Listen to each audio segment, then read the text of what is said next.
It's day 6 in Barbados, and it was a very early start because we were going to see the horses at Pebbles Beach. So we got there about 6:30 a.m.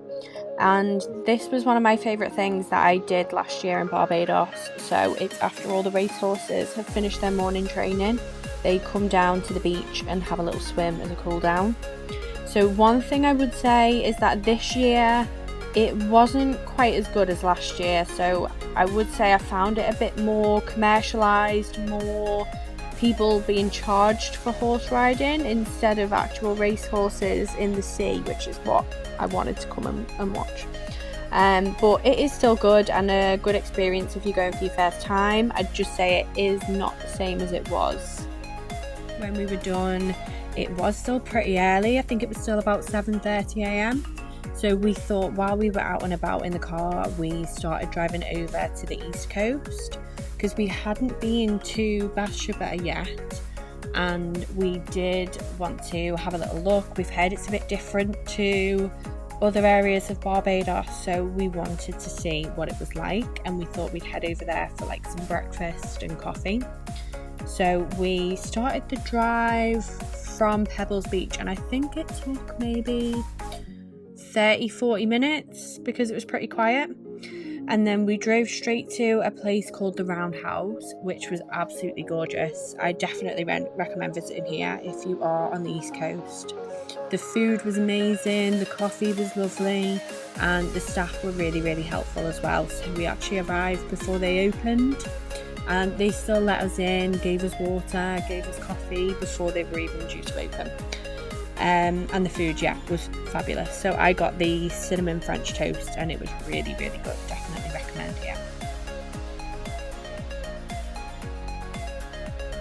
And then after breakfast we popped out to the beach, which is right outside the Roundhouse, and it was so nice. It's very different to like the West Coast, maybe the South Coast beaches, because it's more like surfers kind of vibe, but it was really nice, really pretty, and I do wish we had a bit more time here because we only came for this one morning. So I would definitely go back, and it was so fun to watch like the surfers in the water. I've never really seen that before, so that was really interesting.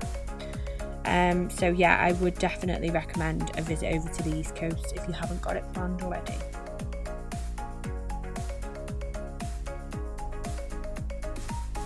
If you are driving over to the East Coast and you've mainly been driving like on the south and the west, then you might notice that it's quite a bit more steep.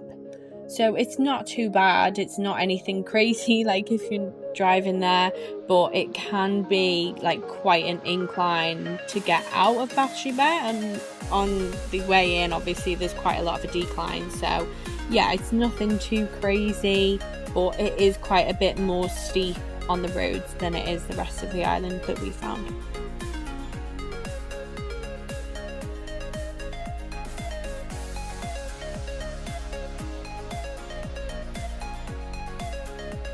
And when we were done on the East Coast, we headed back over to the Porters area near where we're staying, and we just had a little afternoon on the beach, which was nice because again we'd been up really early, so it was quite nice to have some time just to chill, have a little beach nap, have some jerk chicken pizza and fish for lunch, and then headed back to the villa, had a little bit of a swim in the pool, and then we got ready and went to Oistins for dinner. So it was a Saturday night, so it wasn't quite as busy as the crazy Fridays at the fish fry. But yeah, we headed to chilling and grilling for food. Again, went here last year and loved it. And look at that portion size, like it's such good value for money. And yeah, the food was lovely. They didn't have any chicken left, so I was brave and had fish again because I'm not normally a fish eater, but every time I've had it in Barbados it's been great, so can't complain. And then we did just have a little chill, had some very strong rum punch after, and listened to some of the music. So I do love the vibes at Oistins.